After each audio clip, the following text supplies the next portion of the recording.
So if you're married to somebody who tends to lean a little more avoidant, who shuts down, goes quiet, or maybe suddenly just feels miles away at the mention of you talking about your relationship, this video is going to help you understand them much more than they might even understand themselves. I'm going to show you exactly how to bring an avoidant partner closer to you without chasing them, fixing them, or even losing yourself in the process. For years, I remember when my wife Kate went quiet, I used to panic. I thought her silence meant something was wrong with us, or even worse, something was wrong with me. But it wasn't rejection. It was actually protection, I found out later. She wasn't pulling away because she didn't care. She was pulling away because she felt overwhelmed by the closeness and the way that I was bringing closeness to her. By the end of this video, you're going to understand what is really going on inside an avoidant partner, the mistakes that push them away even further, and what you can do to invite them back into real connection in a way that feels safe and collaborative for both of you. So avoidance is not a personality flaw. It's not just coldness. It's not even a lack of love. Avoidance is a nervous system strategy. Think about it like an adaptation. It's something somebody learns growing up when closeness feels confusing, too intense, or too unpredictable. Their brain and their body learn that when things get big, it's up to you to handle it alone. So don't depend too much on others. So in adult relationships, when things feel emotional or intense, the instinct is to pull back so they can settle down and feel safe again. And that's what's happening in their nervous system. Once you start to understand this, everything makes more sense.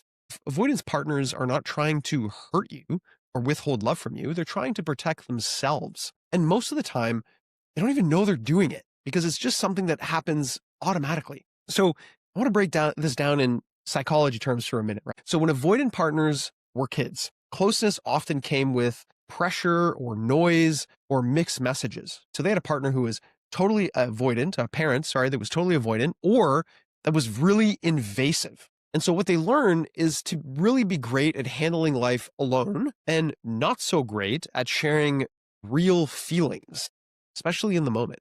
And this isn't because they're selfish. It's because they didn't get enough practice with safe emotional closeness when they were growing up. So today, what that looks like is the moment things feel heavy, an avoidant partner's body goes back into, okay, pull back so I can take a breath. That's kind of the response they have. The retreat is not punishment. It's their way of staying in control of their emotions. It's their way to regulate themselves. Now, add this idea of the nervous system piece. When an emotion rises, avoidant partners tend to get activated. Their heart rate goes up, their breathing changes, their mind gets cloudy, their body screams for space. So they withdraw not to shut you out, but to calm their nervous system so they can re-engage and get back to normal. That's why you'll see things like this. You might ask them a deeper question and they'll just go quiet. Or you bring up a hard topic and they say, I don't want to talk about this right now. Or why are you always bringing this up? So maybe they even look calm on the outside. So they're very stoic, but inside they're feeling overwhelmed, dysregulated. And the only way their system knows how to deal with overwhelm is to get some space, to withdraw, to protect themselves. And then for the emotional lens, right? Avoidant partners, they often fear being too much. They fear being a burden. They fear losing control or being trapped, or even having somebody depend on them in a way that they don't feel ready for, right? That's something that they worry about. So they care, but closeness can feel like pressure to them, even if your heart's in the right place. So all of this ends up creating this dance where you reach out because you care and they pull back because the intimacy is too much for them. The closeness is too much for them. So then you feel rejected, so you reach even harder, and they feel kind of boxed in, so they pull away even more. And you end up with two good people who, love each other, but are just getting stuck in this push-pull dynamic that neither one of them really wants. And so I wanted to break down the biggest mistakes that make this cycle even worse so you can stop doing what pushes them away and start doing what actually brings them closer. So the first mistake is chasing. This is one almost everybody does, especially if you lean more anxious. You try to talk when they're not ready. You follow them from room to room. You ask them the same question in three different ways. Maybe you're trying to fix the distance, or you go after them because you want closeness. But again, to them, it feels like pressure. What that looks like in real time, right, is trying to force a conversation in the car when they're already shut down. When you're maybe repeating, like, what's wrong? Are you okay? Hoping they'll open up. Or even pushing for clarity when it's clear that they're feeling a bit overwhelmed with the intensity. The more you chase, the more they pull back. So that's a common dynamic. The second mistake is taking their withdrawal personally, right? That's what I used to do. This one tends to hurt the most for a lot of people, right? You read their silence or their withdrawal as a direct rejection of you. You think their distance means they don't love you or care about you or want to be with you. You think you did something wrong. Because you feel hurt and scared, your emotions spike. Maybe you cry, maybe you get angry, maybe you shut down. But when your emotions tend to rise, their system feels even more overwhelmed because that intensity is too much for them. And their body goes, see, this is too much. And then they shut down even more. Not because they don't care, but because they can't handle more of that stimulation. Now, the third mistake is lecturing. All right, this is where a lot, especially men, default to. Try to explain, they try to teach them how to communicate, they try to convince them that what they're doing is not okay in the moment that they're overwhelmed. Maybe you're saying things like, hey, we need to talk about communication. This is important. It's part of a healthy relationship. Or, oh, you're always running away and withdrawing. And I get that that's a childhood adaptation. Or, you're never going to fix this if you don't want to talk to me. But when someone's nervous system is shut down, they can't hear logic or reason. They're in their adaptation. They're in their emotions. They're just trying to regulate themselves. And so talking to them from a place of logic and rationale is just going to have them shut down even more. Then the fourth mistake is matching their avoidance. This is where people say, okay, fine. You're going to pull away. I'll pull away too. I'll just wait here and hopefully you'll come around.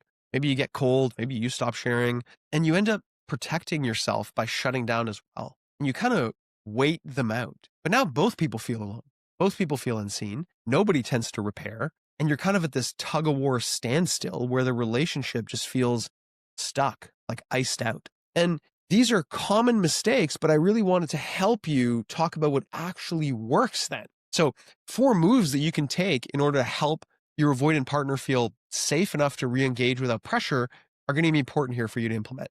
And so the first thing you can do is you want to regulate yourself first, right? You can't help somebody feel safe when your body's signaling danger. I'm talking about your energetic response here. It's so slowing your breathing, relaxing your shoulders, lowering your voice tone, slowing down the way you speak, right? Picturing yourself softening with that energy, it's different, right? I can even feel it in me right now. My nervous system is calming itself. And that helps your partner say, okay, maybe I'm not in danger. Maybe I can open up here. So maybe you're noticing them shutting down in the car. And instead of asking, hey, are you mad at me? Or why are you so quiet? You just take a slow breath and you speak softly. That calm from you tells your body, we're okay. And that's what starts to open the door. So think about that next time you're going to engage. The second thing that you do is you want to signal safety, not pressure. Right? This is the key. So avoidant partners don't respond well to demands, but they respond very well to gentle permission. So here are phrases that I found work, especially with my wife, Kate. I see you need a minute. I'm here when you're ready. Or, hey, take the time you need. I care about you and I'm here. Or, hey, you know what? Let's talk later. It's okay. I'll follow up with you in a bit. An example of this is, maybe they're stepping out of the room in real time during those tense moments. Instead of following them, chasing them, you just say, hey, you take your time. I'm not going anywhere. That single moment just lowers their fear. It shifts the game. And their body starts to remind itself that, oh, danger, there's no danger here with this person. And the more consistent you are with this, well, the more it's going to make a difference over time because you're holding space and you're allowing them to come back and choose for themselves what feels good. The third thing you can do is think about these gentle invitations. So avoidants love invitations. This is how you reconnect without overwhelming them. You give them the autonomy to decide how they want to engage based on your invitation. Instead of sitting near them or kind of jumping on top of them, you just touch their arm lightly.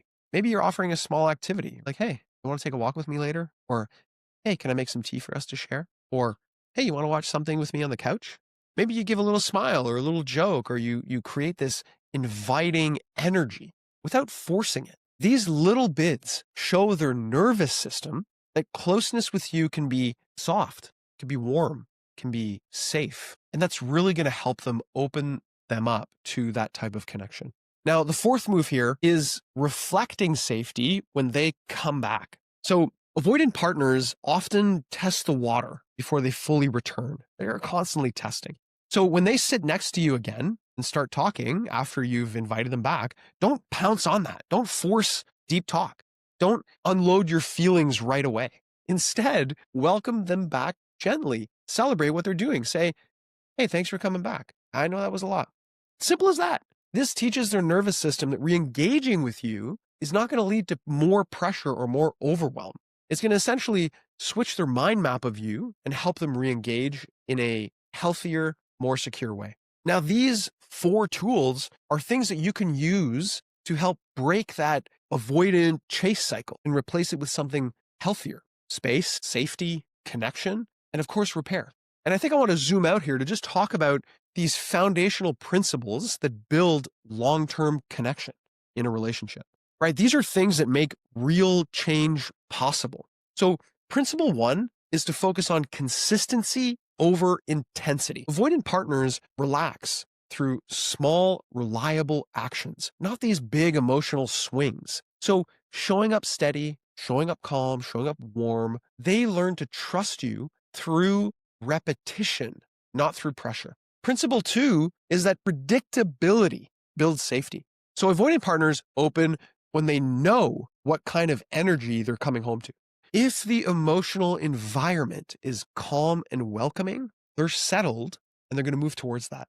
If it's unpredictable, they're going to retreat and they're going to close themselves off or withdraw. Principle three is having clear agreements for your relationship.